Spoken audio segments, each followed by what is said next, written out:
Hello, everybody. How you doing? We're live. We're here today talking with Steve Erato and Kay Reetz over at Eagle Nation Cycles. We're just going to talk about Michael Funk, the $50 million bullet, some things maybe, folks, you might want to be looking out for, something that's now available in terms of, merchandise for Eagle Nation. So we're going to be talking about a few things here tonight. So want to go ahead and welcome Steve and Kay. Thank you for being here. Thanks for having us. Thanks. Oh, absolutely. It's a pleasure to have you guys here, and always eager to create more awareness of Michael Funk because, well, I just don't like the stink of dishonesty coming out of the city of Neenah regarding it. So I'm going to keep talking about it until I get something that sounds like the truth. So, but we're with you on that one. Yeah, we'll wait on that one, right? So, yeah.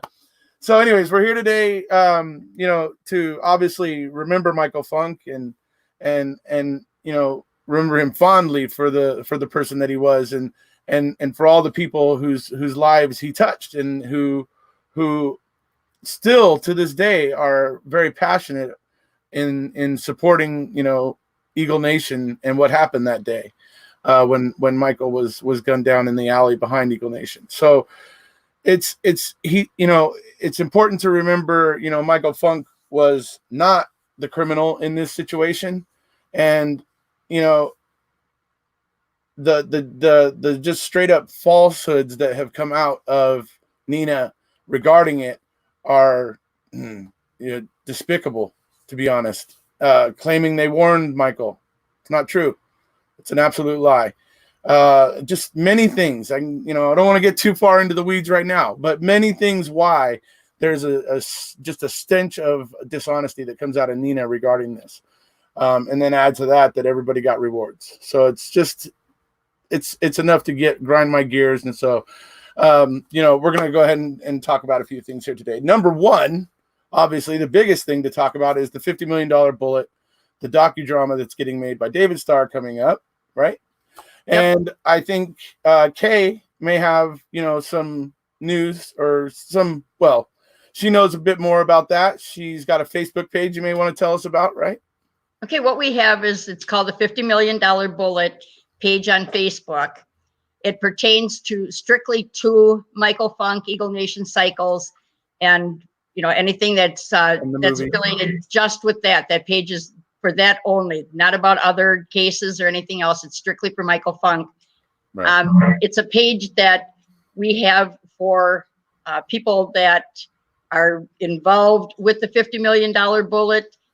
People that have an interest in it, and people that just want to read it and find out what's going on. And basically what we do is we use that page to update information as we go along with this movie, so that people can keep track of what's going on whenever we have something to add. We encourage everybody to look on that page, to join and to ask their family and friends and that to join. We'd like to really see some big numbers to show the appreciation for what is happening with Michael Funk and to get justice for Mike. Right. Absolutely. So that's where you want to go, folks, for news with the upcoming movie. Sorry, I shouldn't say movie. I should say docudrama, as David Starr wanted us to say. And obviously as the years, as this year rolls by here and we get closer to December, which was the projected date of the release of the $50 million bullet, there's going to be more developments, I'm sure. And there's going to be, things like, for instance, David Starr and you, right, Kay, went and met with Chief Olson. Correct. And Craig Hoffer, Officer Craig Hoffer. And Hoffer. Right. Mm-hmm. And the main thing there is I had hoped to get more of what happened there, but I guess we'll wait for that when it's ready to come out. But I can tell you, Richard, I'm sorry. I can tell you. Go ahead. I can tell you that David Starr, the executive producer, and myself met with Chief Aaron Olson and Officer Craig Hoffer. It was actually a 5.5-hour meeting. In my opinion, to which I'm entitled, I really don't feel that we got anything that we were looking for in that meeting. We brought up a lot of issues, a lot of concerns that we had, a lot of questions that we had. And we basically didn't really get any answers. It was, more or less kind of laughed at, the questions that we asked. Right. There were a couple things kind of gone back and forth that the chief was going to check into, and they were going to, and the city attorney was also involved in that meeting. And they were going to get some answers to some of the questions that we had. There was a time that came up in the meeting when David asked Craig Hoffer if he was named in the $50 million lawsuit that Steve Erato and Michael Funk had against the police department. And the response back was no, he was not directly named in that. So we did make a clarification, that we understood that. And what happened with that is the chief of police ran to the media. Actually, it was only one radio station, and said that, we came in and we apologized, that we were saying that that Michael Funk had a $50 million lawsuit against Craig Hoffer. Well, we didn't apologize for anything because there was it was not necessary to do. We've said in the beginning, everything we're saying and doing in this movie is the truth. These are their body cams. These are their statements. So we are following with that. So anything that they said, oh, the whole movie's a lie. And we said, well, how do you know we haven't even made it yet? Right. So we just clarified that with Craig Hoffer. However, with that said, that $50 million lawsuit that was filed by Michael Funk and Steve Erato did include the whole police department. So indirectly, Craig Hoffer was still involved in that. And that was their biggest issue, was that we were saying that he had a $50 million lawsuit against him. In the 5.5 hours, it was just kind of a go back and forth. I was making Hoffer out to be this bad guy. And I think it was just basically they were letting us know that they don't like what we're doing. So 5.5 hours, and I don't really feel that it was a worthy meeting because we never heard from the police department after that. And we're not reaching out to them anymore. We did our due diligence. We said we would meet with them. We said it on your show. We did. We met with them probably 5 hours longer than we should have. But that's where it's at with that. Right. So the important thing to remember here is it was not an apology as Chief Olson was representing it in the media, folks. It was not. It was a clarification, because there's no need for an apology, folks. And if you kind of just follow the logic, and Kay was saying this as well, follow the logic of it. Craig Hoffer worked for who? Neenah PD. Neenah PD, he was the lead officer on this raid, right? He was the, whatever you want to call it, in charge. So he is the employee of Neenah PD that is in direct charge of this raid on Eagle Nation that the lawsuit is about. So it's kind of like splitting hairs, really. Sure. I mean, okay, fine. He's not personally named, but he's still on the hook in the lawsuit. So it's kind of a, what do you want to say? Dubious, distinction is my opinion on it. So, clarification, not an apology. That's the important thing. So, right. So one of the things we also wanted to bring up, Erekose, is that the day before the 2012 raid, and I posted this on the $50 million lawsuit, $50 million website, and that's why we like people to kind of check on it. Right. As I'm going through a lot of the paperwork, we're posting it. Well, the day before the 2012 raid, the Neenah Fire Department came, like they generally do every so often. They come unannounced. They're allowed to walk through the building anywhere they want to go, and they found one light bulb out. But other than that, they walked through the entire building. Now, at the same time that the fire department is walking through the building, Craig Hoffer is writing up a warrant to get signed by Judge Wolt, stating that it's a major drug manufacturing and distribution center, and it's pretty long warrant, all regarding drugs. Right. So at the same time he claims it's going on, the Neenah police had no access to the building. The Neenah Fire Department was walking through the building. They didn't see anything. Right. So, it's just, it's constant things along those lines that we're finding out. And that's the kind of stuff that we are posting on the website. So when people check on, as I'm going through the paperwork, we're posting a lot of this stuff on the website.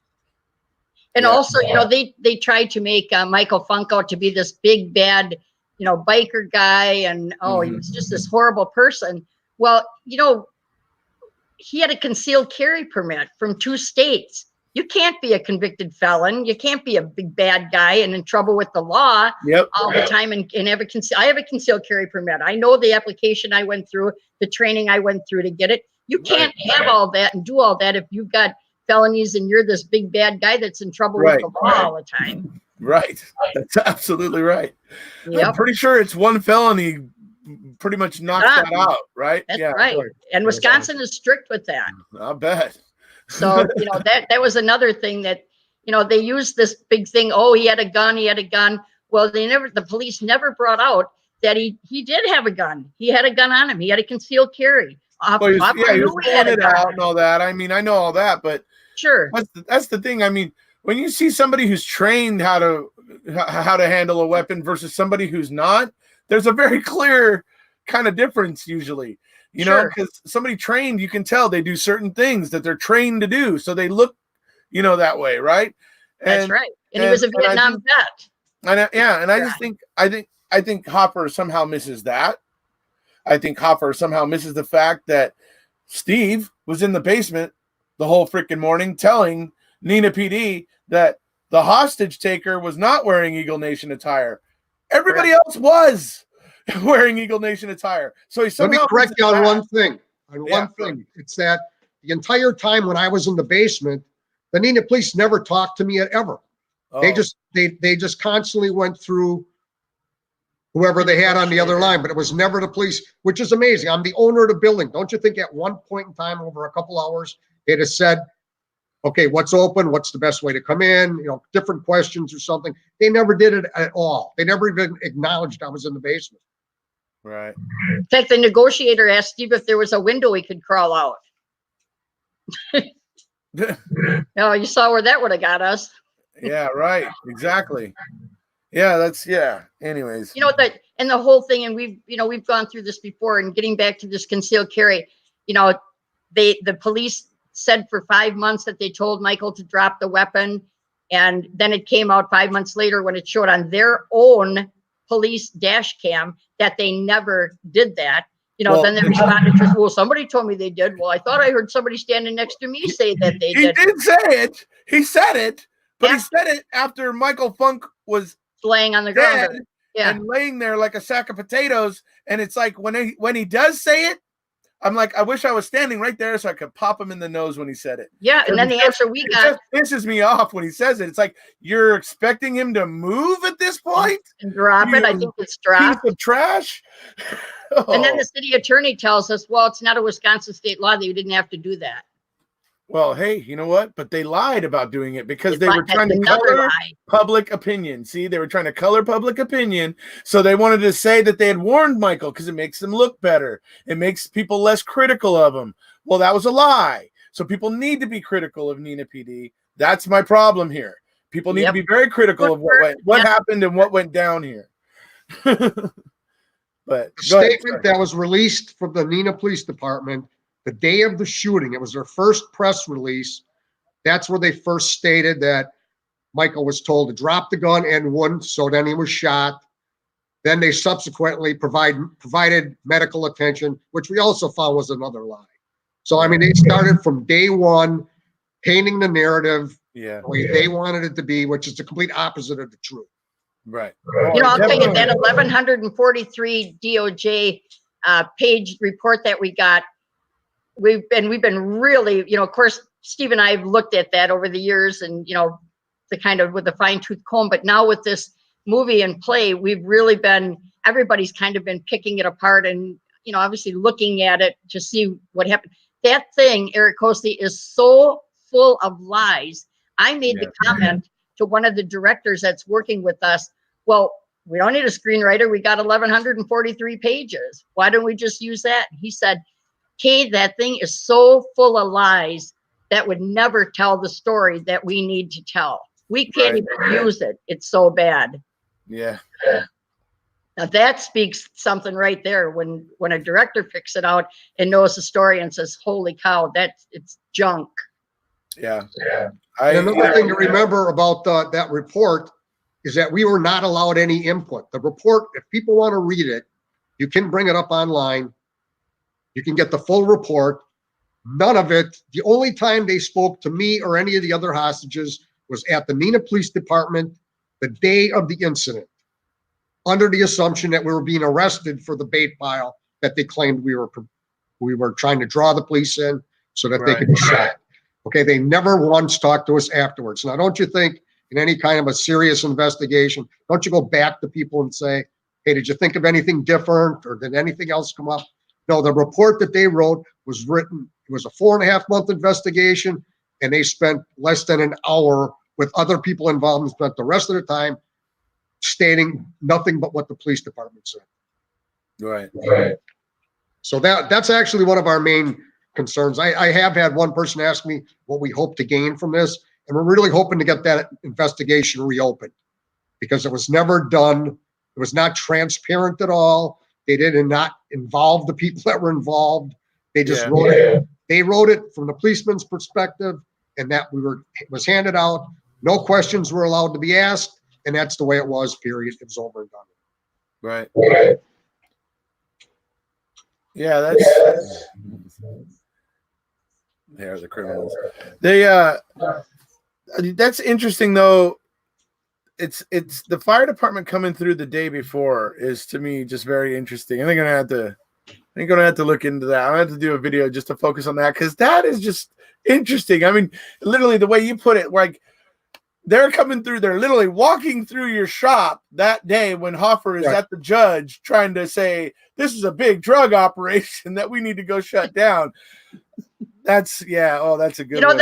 That's all. I like that. I do. I like that one. The funny part of that is it came to our attention that before they did that, they actually went out to the city garage, and they mapped out Eagle Nation. They mapped the whole building out, and where everything was, and how they were going to go in and bust, this big drug manufacturing thing. And all that was wrong was a light bulb was out. If you would like to go, if you go to the website we were talking about, Rich, Erekose, I have you can see the fire department, the report from that day. It's on the bullet page. And on the bullet page, right. And we point out the date because it's the day before the raid. Okay, yeah. I figured I'd go back to what Steve was saying about, how they never talked to the hostages, and the police actually got to watch a video, and 4 days later they gave their statements after 4 days and after watching a video. But the other thing was, those cops that were involved all got administrative leave. They all got psychological help. None of the hostages got any kind of help at all to this day. Right. To this day, and I think I can be safe to say, Steve Erato can speak for himself, but Brian Moderson, one of the hostages, to this day is still going through a very hard time. His children are still very, very affected by this. And nobody ever gave. 2 ladies from the volunteer crisis thing came over to Steve's house and gave his children, his 2 daughters, teddy bears. Well, they weren't here. They didn't have anything to do with it. But they never offered any kind of psychological help for those girls, who just lost Uncle Mike, for Ryan's children, who lost somebody that was so very dear to them. They never went beyond getting any more help than what they gave to the police department. And that is really, really wrong. If they do that in other situations, we're in a world of hurt, let me tell you. Yeah, that's true. And that's been one of the things also about this, case that bugs me is that when it's all said and done, a hostage is dead, and what happens is Neenah thinks, cover our ass. That's what Neenah thinks. Cover our ass. Let's spin this story about how they were trying to ambush us and all this, and that's all bull. It's all crap. There's nothing. There's not a shred of proof to back it up in any way. That this was some kind of an ambush. There's just so much about it that's just wrong. But if people want to, and also on the bullet page, We do have the link to the trailer that we did. Right. Which, if those that don't know what the trailer is, it's the lead into the movie. And I'll tell you, if you watch that trailer, it tells it all. Again, I'm going to repeat this again. I have it on my channel here too, there, folks. Yes, you do. And everything that is on there, which the language that you're hearing and the things that are said are actually there. The police, Hoffer's body cam, Ross's body cam, Stu Zill's body cam. This isn't something, you can't make this stuff up. Right. This is their own words. He was. You it was see like Hoffer being ordered to stand down. Headlights. Yeah, you see Hoffer being ordered to stand down, and then getting back involved anyway, ignoring ignoring an order from a superior officer, getting involved anyway. You see the clips of when him and Ross are starting to spin the story of how it's an ambush. It was an ambush situation the whole time. You see all of that, how that all begins to form in the clips in the trailer. And you know, I'm going to tell you something that's real interesting about that, because when we met with the chief and with Hoffer, that was brought up. How could he have disobeyed his superior's orders and went back in there? And are you ready for this answer? I am. In that situation, there was no such thing as a superior. Everybody was on equal ground. Really? All of a sudden, sounds like you need a head honcho, guys. But you know what, Erekose? That's changed now. Yeah. Oh, yeah. It wasn't on that day. When we asked about the commemorative coins that the chief of police gave out to everybody, the heroes of that day, and why did they give them out on Michael Funk's birthday? Want to hear the answer to that one? Yeah. Yeah. Oh, that was the day that Chief Wilkinson gave them out every year. But that changed. Now we give them out in the end of December. They had an answer for everything like that. That's what I meant about saying that we were in that meeting 5 hours too long, because everything that we asked them, these are the kind of things that they came back with us on. What happened to the 18 minutes or the 20 minutes or the 19 minutes that were missing in the raid tape where we see Hoffer planting? Right. The 19 seconds. Right. Yeah. You know what happened? You know what the answer to that was? Oh, hold on a second. I'll be right back. Chief goes out and comes back. Yeah, we're going to have our IT look into that. Yeah. Because, that never happened. Well, that never happened, Dan. Right. Send him a link to my video. Yeah. It's clear. These are the kind of clearly missing, Olson. These are the kind of things that came up in that meeting. So in my opinion, again, to which I'm entitled, it was a 5 hour too long meeting. Yeah. Well, yeah. So, well, you and I have to get together and go over what happened in that meeting eventually. You know I'd like to do that. So, yeah, let's do that, because I've been very intrigued in that meeting for a very long time. And so, I mean, because I made about 3 different videos that I directed specifically at Chief Olson, because I was like, dude, come on, you got nothing to fear, right? You're in the right. You're good, right? So why can't you talk to him? And so eventually he did. So I was like, I just couldn't wait. I wanted to, anyways, but so he's yeah.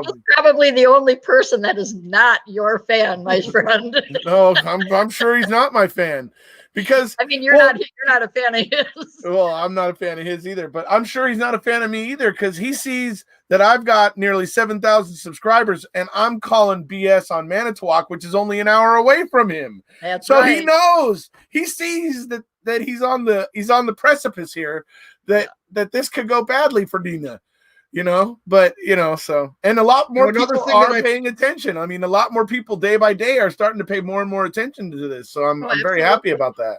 One thing you hear on a regular basis kind of is, well, you eventually get your day in court.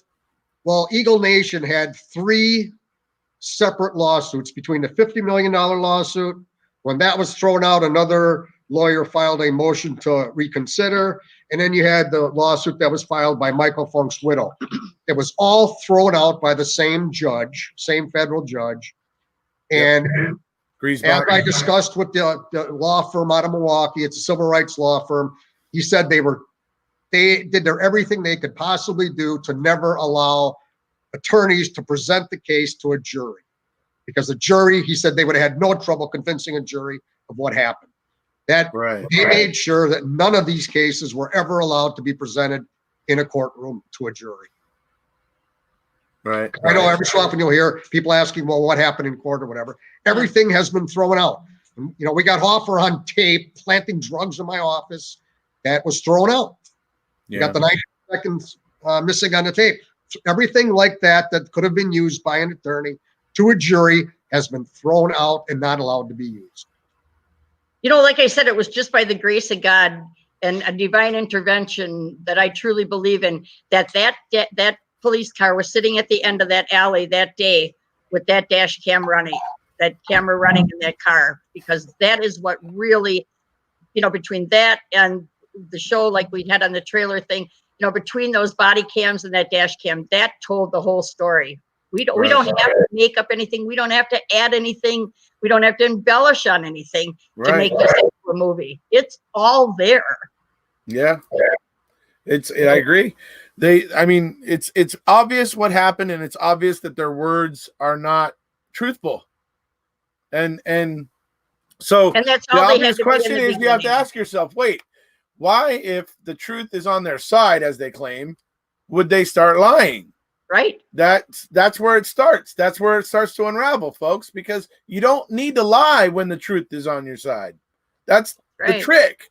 So anyway, so that's and Steve and I told him that from the beginning. When we met with everyone, we said to them, if you can show us that you told Michael to drop that weapon and he didn't comply, we'll walk away and you won't hear from us. And that didn't happen. 5 months later, when it came out that it didn't happen, that's when they made up all the excuses. Well, somebody said it was. I think a guy next to me said he heard it. You know, that's when we started taking this into our own hands and said, you know what? Enough is enough. They're doing nothing but lying to us, and they're continue to lie. And, you know, that's where we said, this is it. This is where we're really going to start doing something. Right. And that's where we are. And you know what? I don't know, Richard, how much of you have really dug into the report, the DOJ report that was written strictly by the Department of Justice with their investigation. But for some reason, I mean, there's a lot of things that can be picked apart in that, numerous things. But one of the worst to me that really sticks out is there was 3 members of the SWAT team that were told to get prepared and come in because the hostages were fearing imminent danger of death. Those 3 SWAT team members in uniform waited outside the door for 19 minutes for Officer Hoffer to show up. And when he showed up, then they came in. Now, why would you wait 19 minutes fully in uniform and you're supposed to be coming in and releasing hostages, that you would wait for that person to come in? Yeah. How much power did he have in that whole thing? It would seem, that would suggest he's kind of an important cog in the we're all equals situation, apparently, as you were saying just now, right? Remember, they're all equals. There is no superiors, as they say. So that is odd. December 5th to 2015, they're all equal at ENC. Yeah. But, you know, go a block away and we got a sergeant on our hands. So yeah, that just sounds like a BS. The whole thing is. Yeah, that just sounds BS. So the next thing we want to bring up, right? And I see Miss Julie Pom Pom is in the chat right now. So the next thing to bring up is the fact that, Steve, you have some new attire. Well, similar to what you see all of us wearing in this video. It's not really new, Richard. We really started it, about, I think 2007 is when we came up with this design. Well, I know that when I was there, I think I got your last one. We've got a few more made since then, yeah, but you got the last one at the time. So, yes. So the point is, everybody, there is Eagle Nation apparel that you could get if you like.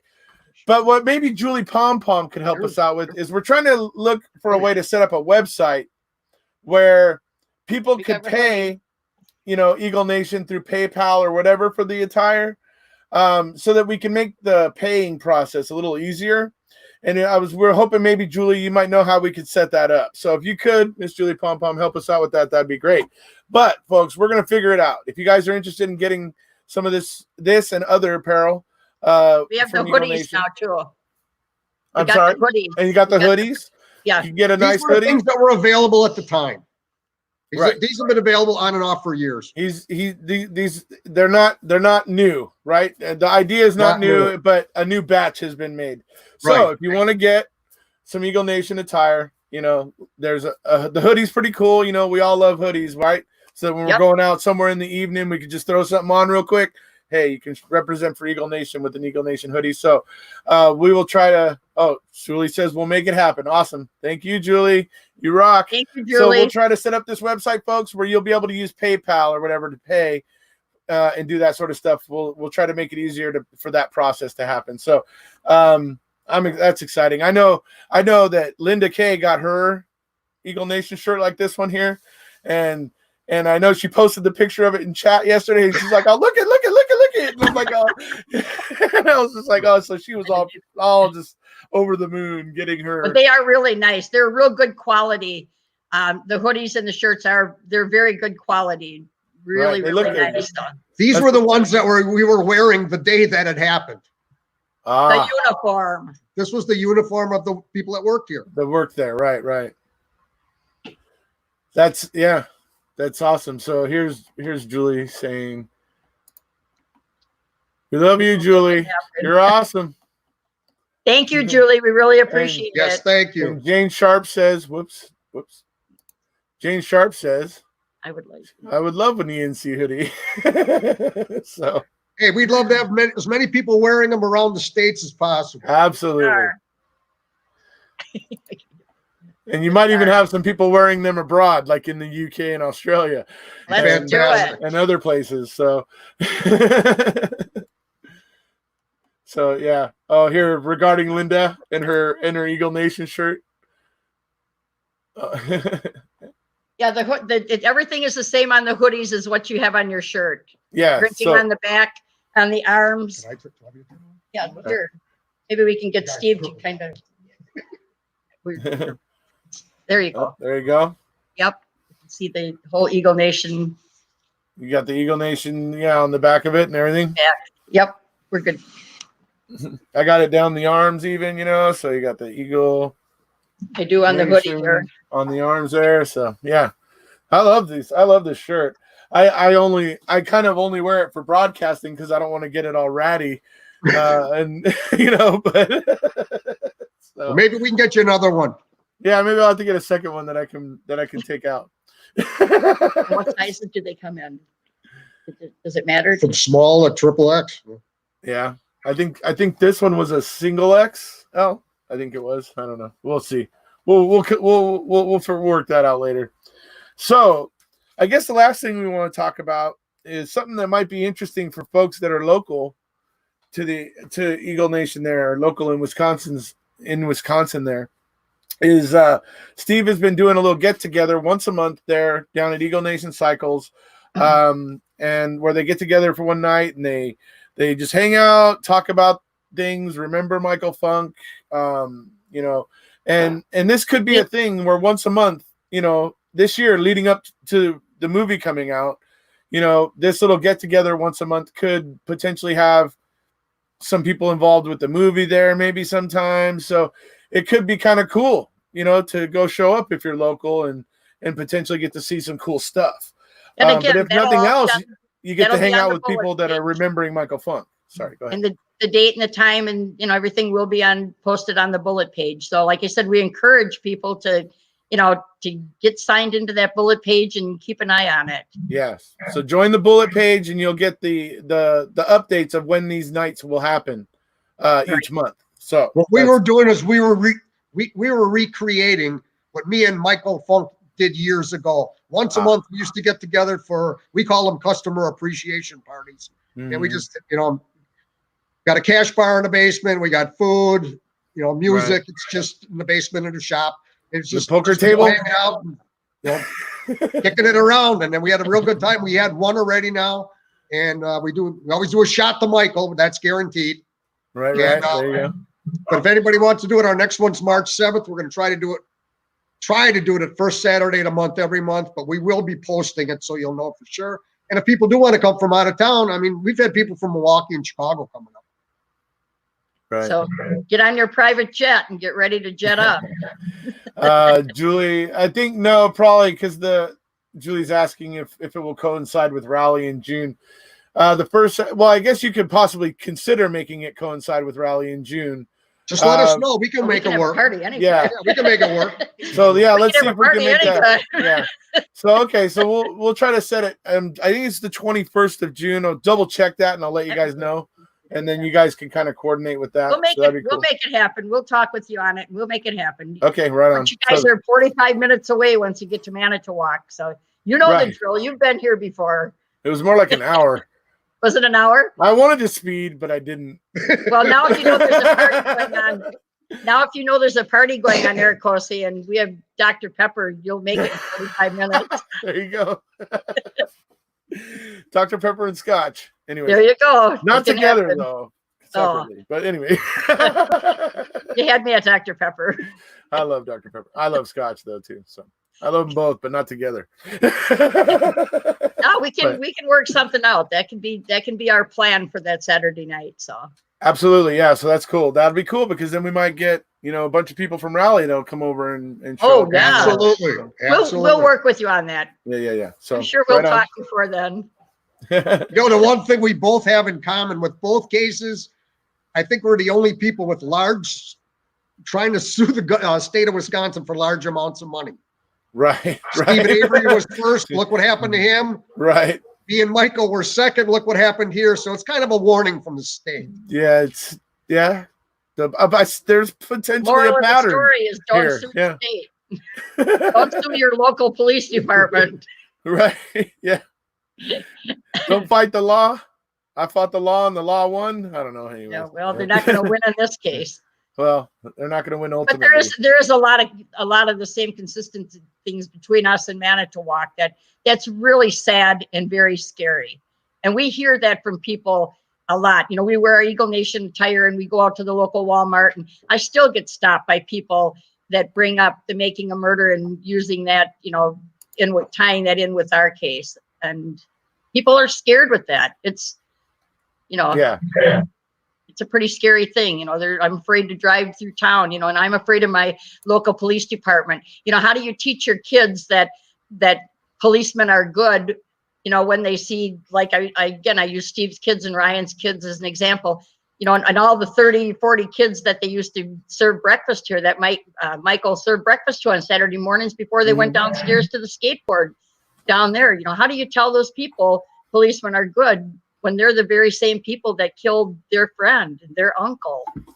That was a hard one. It's still a hard one to talk to the kids about, and they're getting older now and they realize more of what happened. And my heart just breaks for those kids more than anything, because they're so young and they're still learning more about what happened now. And it's got to be hard on them. Yeah. And again, it goes back to, no psychological help whatsoever. And if it's happening here, it's happening other places. Certainly. I mean, that's happening everywhere, obviously. In a lot of ways. I mean, I can tell you, for an example, in Scotland, the people there, the older generation votes conservative, but the middle range age people and the young people, the 18 to 25s and the 25 to 60s, are all voting for the SNP, which is the nationalist party there in Scotland. And it's interesting, and it's a similar thing where the youth are having a different idea than the elders. And as they start to come in, they're going to start creating they're going to use their voting power. They're going to start using their weight of numbers to start, having their own democratic will, So it's going to be interesting. And obviously in this situation, it's going to help people get the word out about Michael Funk.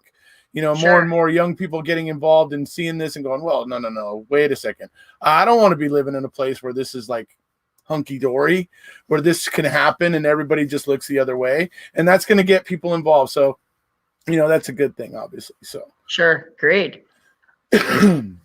So, any other points to hit, I think, or anything else we want to talk about regarding, I don't know, $50 million bullet, or I think we've got your once a month, obviously, event there.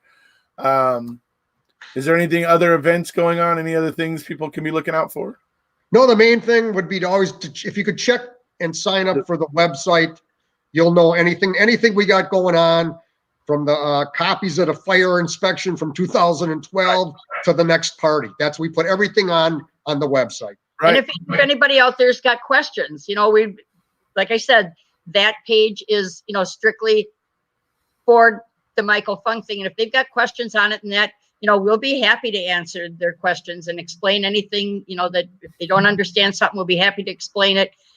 As far as the movie goes right now, it's in the developmentally stages, a lot of behind the scenes work that has to be done. And, but when we get something more concrete and, we'll be updating that bullet. So. Right. So I'll tell you another thing you could also say is that there he's got it on. If there's anyone that really is interested in visiting Eagle Nation and seeing for themselves exactly what happened, if you could just send us an email or send us somehow where we can communicate, and we'll be glad to show you exactly what happened here. Sure.